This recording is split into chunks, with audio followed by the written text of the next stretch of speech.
High.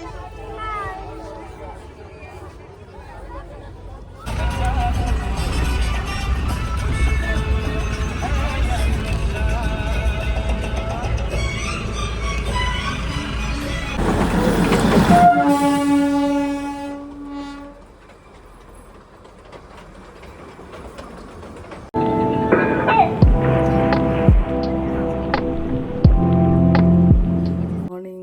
তো আজকে সকাল হয়ে গেছে, বাচ্চা এখন ঘুমাচ্ছে আর এই চা চলে এসছে। Hello and welcome back to my channel talk story with Rimpa.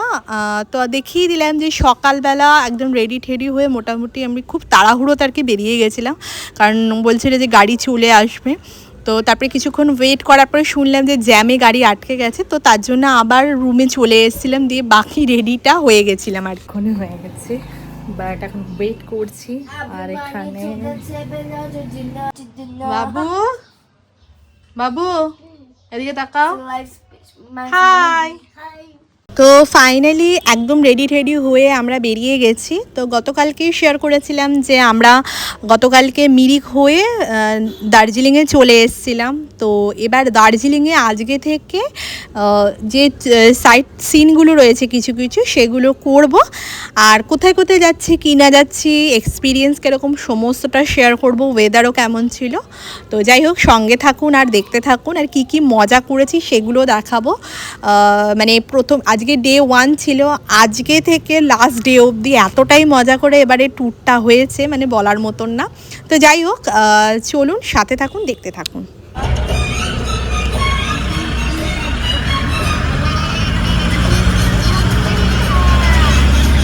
তো ফাইনালি আমরা আমাদের ফার্স্ট ডেস্টিনেশনে পৌঁছে গেছি। তো আজকের ওয়েদারটা যে খুব ভালো ছিল তা নামে রোদ ঝলমলে ছিল না। তো ফার্স্টে এসেছে যে জাপানিজ টেম্পলে, তো চারিদিকটা অবশ্যই দেখাবো। তার সঙ্গে আরেকটা বলি, মানে জাপানিজ টেম্পল থেকে কাঞ্চনজঙ্ঘার ভিউটা পুরো সুন্দরভাবে দেখা যায়, কিন্তু সামহাও যে কোনো কারণের ওয়েদার ভালো না থাকার জন্য এখানে মানে কাঞ্চনজঙ্ঘার আমরা দেখাই পাইনি। ওয়েদারটা অ্যাকচুয়ালি পুরো মেঘলা ফগি ছিল, হালকা ফুলকা বৃষ্টিও পড়ছিল।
তো মোটামুটি আমাদের এখানে ঘোরা কমপ্লিট, অনেক ফটো মানে ফটো ক্লিক করেছি, তারপরে অনেকটা যতটা মানে ক্যাপচার করা সম্ভব ছিল করেছি। গতবারে মানে এর আগের বার যখন আমরা এসেছিলাম আর কি, তখন এইখান থেকেই মানে কাঞ্চনজঙ্ঘার ভিউটা অসাধারণ লেগেছিলো। যাই হোক, তো মেঘলাচ্ছন্ন থাকার জন্য কাঞ্চনজঙ্ঘা দেখা যায়নি, তো কিছু করার তো নেই, ওয়েদারের ওপরে কারোর মানে হাত নেই। তো যাই হোক, এখান থেকে বেরিয়ে এবার আমরা আমাদের নেক্সট ডেস্টিনেশনের উদ্দেশ্যে রওনা হচ্ছি।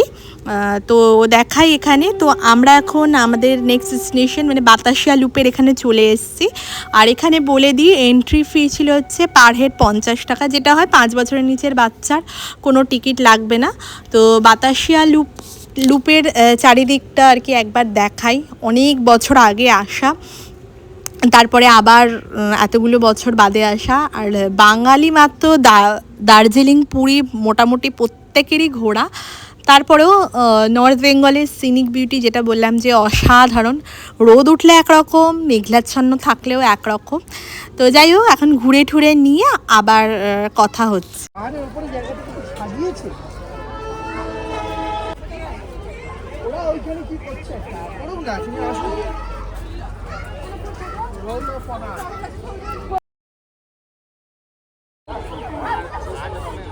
বলো হাই।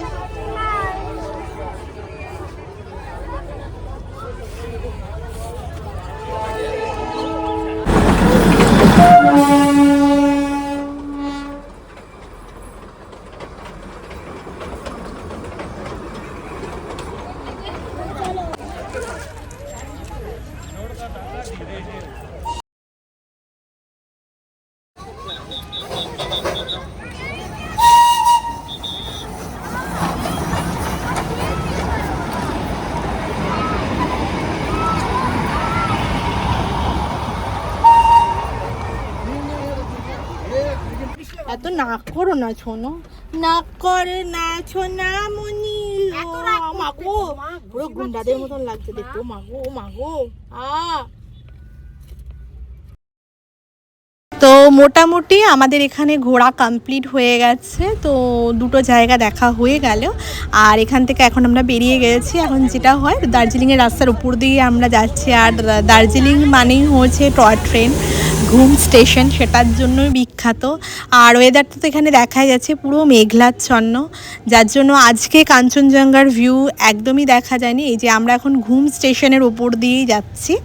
তো আর চারিদিকটা একবার দেখাই, খুব মানে অসাধারণ ভিউ, মানে যতবার দেখা হয় ততবারই আর কি মনোমুগ্ধ হয়ে যাওয়ার মতন সিনিক বিউটি। তো এবার আরেকটা জিনিস দেখাই, এবার আমরা যাচ্ছি হচ্ছে এই স্কুলটার ওপর দিয়ে। তো এই স্কুলটা যদি কারোর মনে থাকে, মেহুনা সিনেমার শুটিংটা হয়েছিল, তারপরে হচ্ছে বরফি সিনেমার শুটিংও এখানে হয়েছিল। তো এর আগের বার যখন এসেছিলাম ওপর থেকে আমি দেখেছিলাম। তো এই এখন তো স্কুল মানে চলছিল যখন আমরা সাইড দিয়ে যখন বেরোচ্ছিলাম। তো এই হচ্ছে আমরা আমাদের নেক্সট ডেস্টিনেশনে চলে এসেছি। তো আমরা কোথায় এসেছি না এসেছি সেটা নেক্সট ব্লগে শেয়ার করব। তো আজকের ব্লগটা যদি ভালো লেগে থাকে প্লিজ লাইক শেয়ার সাবস্ক্রাইব করতে ভুলবেন না। দেখা হচ্ছে নেক্সট পার্টে, ততক্ষণের জন্য সবাই ভালো থাকবেন, সুস্থ থাকবেন।